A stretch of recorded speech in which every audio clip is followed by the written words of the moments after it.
So guys ये है हमारा डे नंबर 3 का वीडियो नंबर 3 और आशा करता हूँ आपने डे नंबर 1 से सारी की सारी वीडियोस देख ली हैं अगर आप अपना बेस्ट रिजल्ट चाहते हैं। तो गाइज ये जो वीडियो है वो भी बहुत ज़्यादा इंपॉर्टेंट है क्योंकि यहाँ पे हम अपने 4 मार्क्स को ब्लॉक करने वाले हैं। 4 मार्क्स के बारे में मैं आपको बताने वाला हूँ कुछ चीज़ें, तो ध्यान से इस वीडियो को देखिएगा और समझिएगा।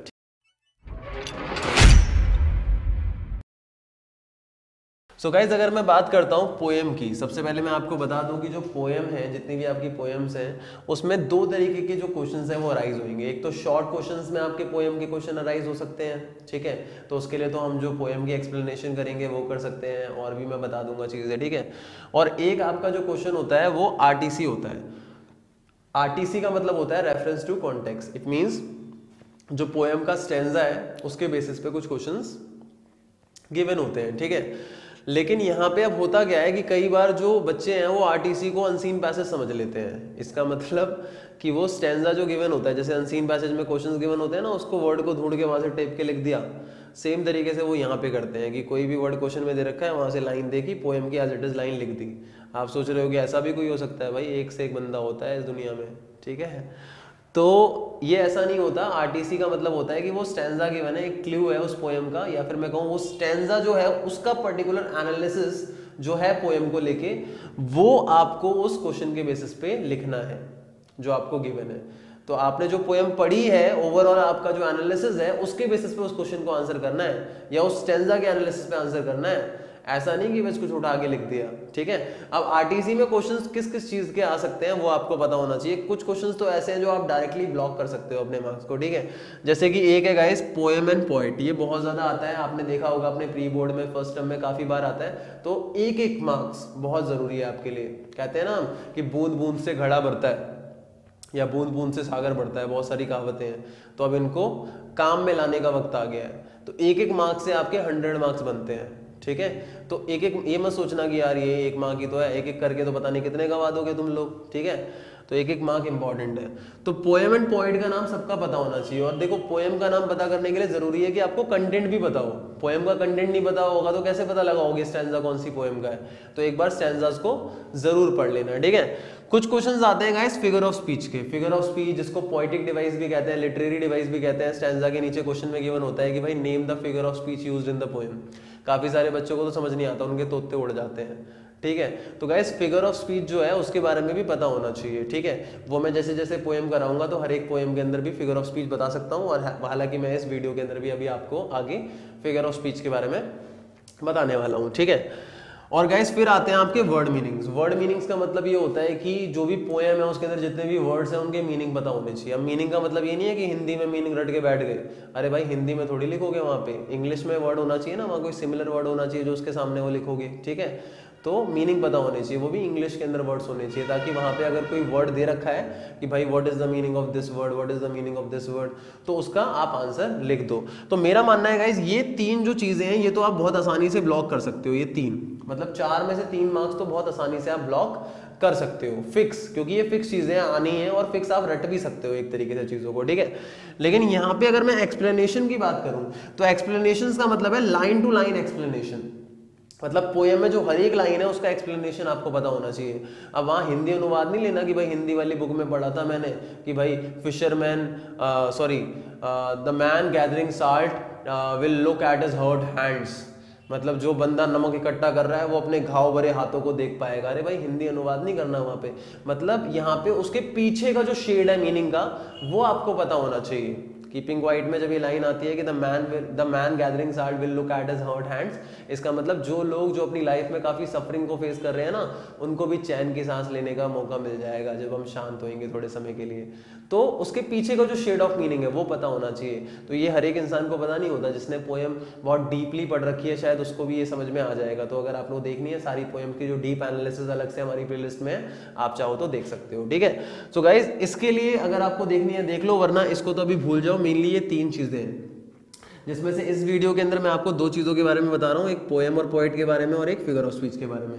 रही बात वर्ड मीनिंग की, तो मैं नीचे डिस्क्रिप्शन बॉक्स के अंदर आपके लिए एक लिंक छोड़ा है मैंने, और उस लिंक के थ्रू आपको नोट्स मिल जाएंगे इसके। तो उसमें फिगर ऑफ स्पीच के बारे में भी, और पोएम और पोएट के बारे में भी, और वर्ड मीनिंग्स के बारे में भी कुछ इंपॉर्टेंट जो पूछे गए हैं पिछले एग्जाम्स के अंदर वो भी मिल जाएंगे। तो आप उनको पढ़ सकते हो और इन तीनों चीज़ों को उससे प्रिपेयर कर सकते हो। हालांकि पोएम और पोएट और फिगर ऑफ स्पीच के बारे में मैं इस वीडियो में बता रहा हूँ, तो अभी देख लो इसमें। सो गाइज, वैसे तो आपकी बुक के अंदर भी पोएट के नाम गिवन है, लेकिन एक साल से आपके पास अभी भी याद नहीं होंगे, है ना। देखो, माय मदर एट 66 के पोएट का नाम है कमला दास।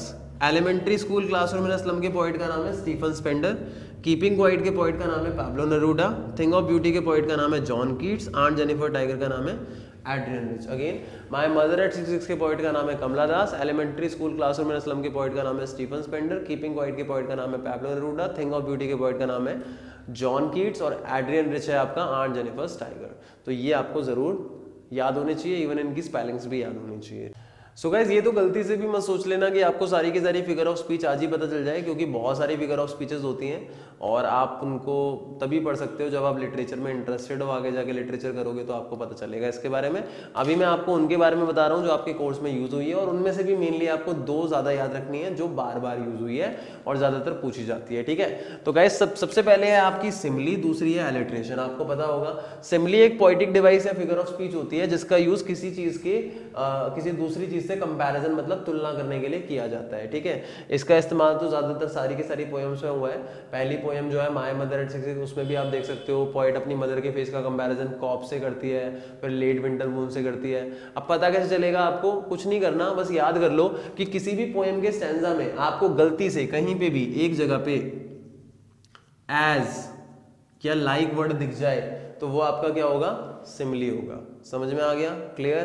कहीं भी स्टैंजा में पूछा गया है भाई, नीचे क्वेश्चन में name the figure of speech, stanza में देखो एज आ रहा है, लाइक आ रहा है, कहीं पे जहां पे आ रहा है उस पूरी लाइन को लिख के उसके आगे लिख दो सिमली, ठीक है। कई सारे बच्चे क्या करते हैं, सिर्फ सिमली लिख देते हैं आंसर के अंदर।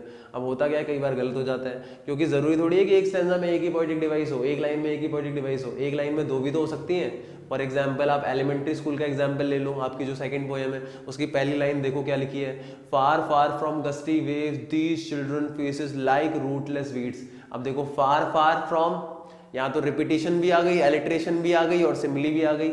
लाइक रूटलेस वीड्स के अंदर सिमली भी हो गई, फार फार में रिपीटिशन हो गई, फार फार फ्रॉम के अंदर एलिट्रेशन हो गई, तीन आ गई। लो भाई, क्या कर लोगे, है ना। तो करना क्या है, आप तीनों लिख दो बेशक। वैसे तो ज्यादातर एलिट्रेशन और सिमली आपके आंसर की में चेकर के पास होएगी वहां पे, ठीक है। लेकिन आपको क्या करना है, फार फार फ्रॉम लिख के फिर एलिट्रेशन लिखो और लाइक रूटलेस वीड्स में सिमली लिखो, ताकि रिस्क जो है वो कम हो जाए, ठीक है। तो ये हो गया सिमली। अब एलिट्रेशन आपको पता होना चाहिए क्या होता है। एलिट्रेशन होता है जब कोई दो वर्ड्स रिपीट हो रहे हैं और साउंड का रिदम बन रहा है और दोनों वर्ड का फर्स्ट लेटर जो है वो सेम है। फॉर एग्जाम्पल, अगर हम बात करें यहाँ पे, तो फार फार फ्रॉम, तो आप देखो फार फार फ्रॉम में एफ एफ एफ सेम है। या अगर हम इसको हटा भी दे तो इतना ही देख लो, फार फ्रॉम, तो इनके दो वर्ड्स के फर्स्ट लेटर क्या है, सेम है।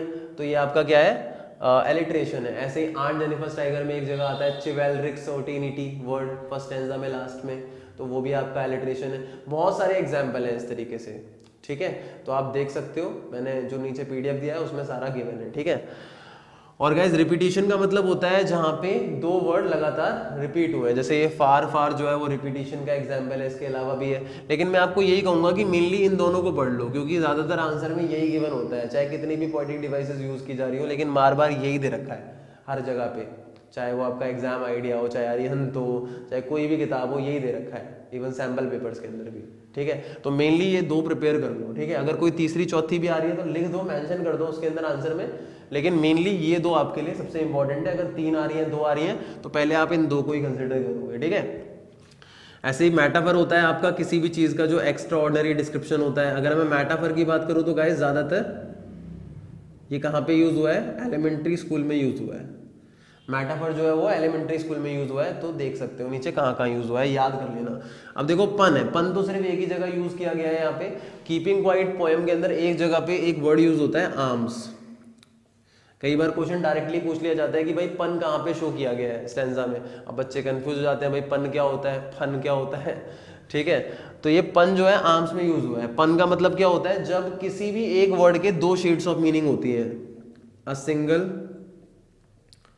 वर्ड हैज टू मीनिंग्स, मतलब जब किसी एक सिंगल वर्ड के क्या होते हैं, दो मीनिंग्स होते हैं, उसको क्या कहते हैं हम, पन। जैसे कि यहाँ आर्म्स की बात करें तो वो कहते हैं ना not move arm so much, तो आर्म्स में एक तो आर्म्स की बात हो रही है और दूसरा आर्म्स मतलब हथियारों की बात हो रही है, तो एक ही वर्ड में दो शेड्स ऑफ मीनिंग है, तो इसीलिए यहाँ पे क्या है, पन है, ठीक है, एक जगह कीपिंग क्वाइट में यूज हुआ है।